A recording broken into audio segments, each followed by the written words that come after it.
Hey everyone, Tony Winston here, Jazz Piano College. Going to cover the song Sophisticated Lady and focus on open voicings. Now, open voicings, some people call them spread voicings. I call them open voicings.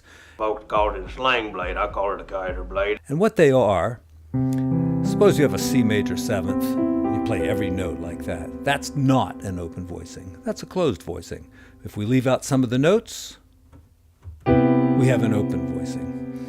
And what I'm going to go over is the chord formulas that were developed by Berklee College of Music up in Boston. And these are just four formulas, and you use these whenever you have the root on top, like this chord or this chord, or if you have the fifth on top, like this chord, or if you have the third on top, that chord, or the seventh on top. So in this song, that happens quite a bit, so let's get started. I'm going to start off with a little bit of reharmonization and play an F seventh instead of B minor seventh and go to B minor seventh. All right, I'm just going to do the B minor seventh, not going to do the minor major seventh and all that. Most charts just have it as a B flat minor seventh here. So the chord formula, when you have the fifth on top, and you have to know, which part of the chord is on top. And in this case, it's the fifth. So my formula is 1, 5, 7, 3, 5. And this will work for any type of chord. There's 9 basic chord types. You've got major sevenths, minor sevenths, dominant sevenths, minor 7 flat 5s, augmented sevenths, diminished sevenths, minor 6, major 6th, minor major 7th. I think I said them all. But for instance, if this was a major 7th chord, I would have a major 3rd and a major 7th, like this. Since it's a minor chord, I have a minor 3rd and a flat 7. And this is the formula, 1, 5, 7, 3, 5. Then we'll play the melody. Now when the root is on top, like here on G flat 7th, my formula is 1, 7, and of course it's a flat 7 because this is a dominant chord, 3, 5, 1. And this is a great song because it's the same formula, you're just practicing it, moving it down, and so it helps you to learn these chord shapes.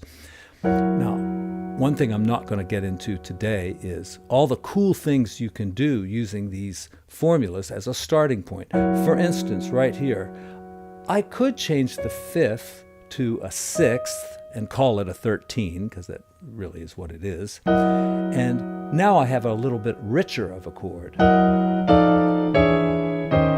But let's keep it simple for now. You want to learn the basic formulas before you start adding stuff in.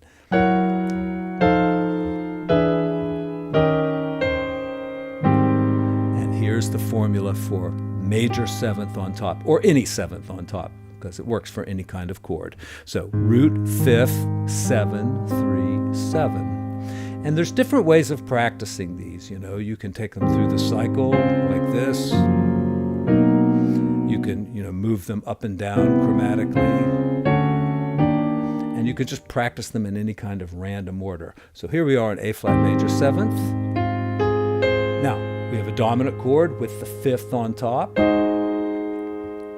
And once again, I'll just show you that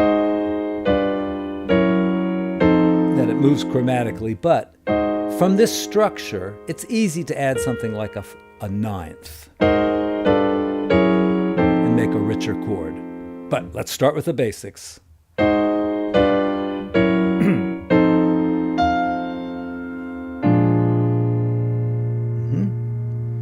Same formula.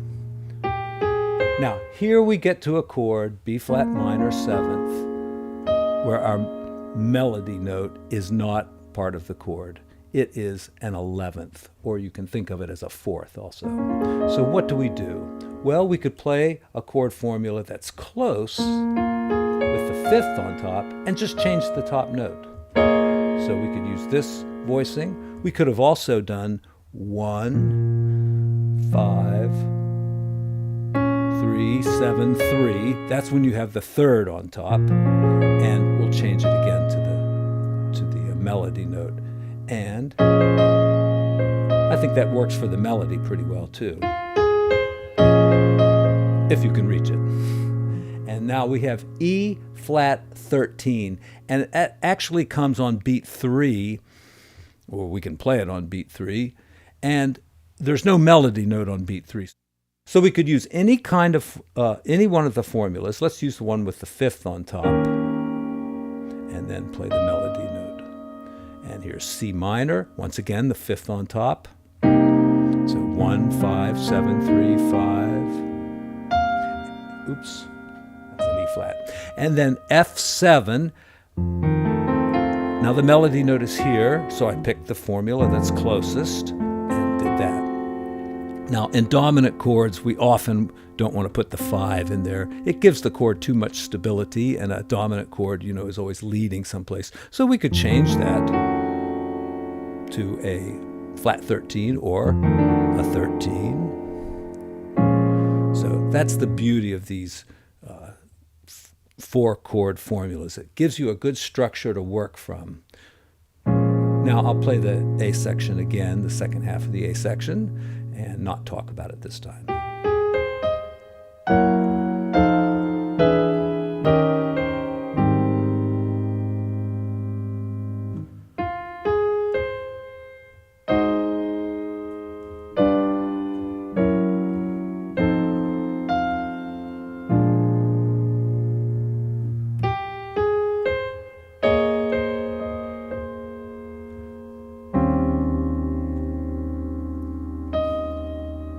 Now here we have a 6th chord, A flat 6th. So you take the chord formula and just change 7s to a 6. When you have a 6 chord, just make the 7 into a 6. So 1, 5, instead of 7, 3, 7, it's going to be 6, 3, 6. So just to go over the formulas one more time, if you have the root on top, and I'll use a dominant 7th chord first, it's 1, 7, 3, 5, 1. If it was a minor chord, 1, 7, 3, 5, 1. If it was a minor 7 flat 5, 1, 7, 3, 5, 1. And of course I'm not saying whether it's a regular 3 or a flat 3, but you have to know what kind of chord you're playing. And these formulas will work for any type of chord, almost always. Okay, let's go to the bridge. Take it to the bridge. All right, we've got the 5th on top again. And we could play the chord first and add the melody note there. All right, root on top. Good. 7th on top. 3rd on top. What's this? Root on top. And here we have E7. I could play it like this and change it to that, but once again the 5 in there, maybe I don't want that. I could change it to that. Any of those will work.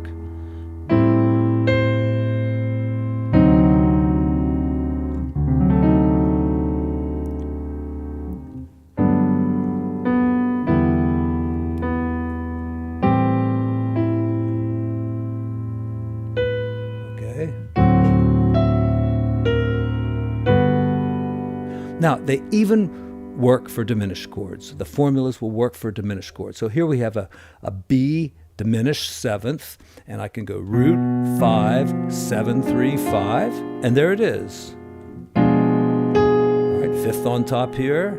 And here I'm going to do a little bit of reharmonization. I'm going to go E flat, D flat, C, and it says C minor 7 flat 5, but I'm going to make it a dominant chord, and this is one of the techniques of reharmonization, is that you can just change the chord type, often from a minor 7th to a dominant 7th. And I'll make it a nice altered chord there. Now this is not a chord formula, this is just a voicing of mine.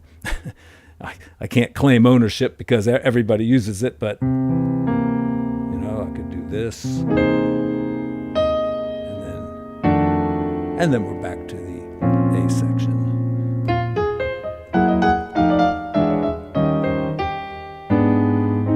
Little reharm there. Let's see if we can do that better.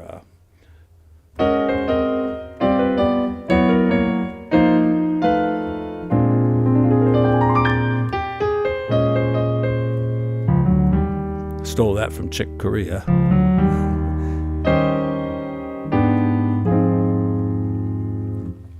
Now, I think I'll go downstairs and play this on the acoustic piano because I have a much better feel for a piano when I'm playing a real piano than on this keyboard, which is the Yamaha Modi X.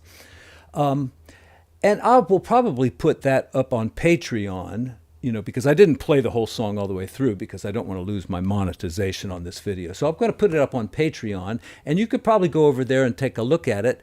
You could just go sign up for $1 and, check out what's there. And, I think if you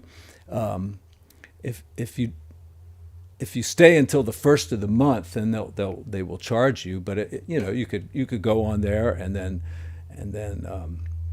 cancel your subscription. I don't want to encourage bad behavior, but you could probably go on there and see what's there without spending a cent. I don't know that for a fact, but you can sign up for a very small amount of money if you like, and just check it out. And I got to say, I really appreciate the support that I get on Patreon. It is really very, very helpful in maintaining this channel. So thank you all so much, and enjoy this great song. Sheet music's down in the description. Sophisticated Lady by Duke Ellington.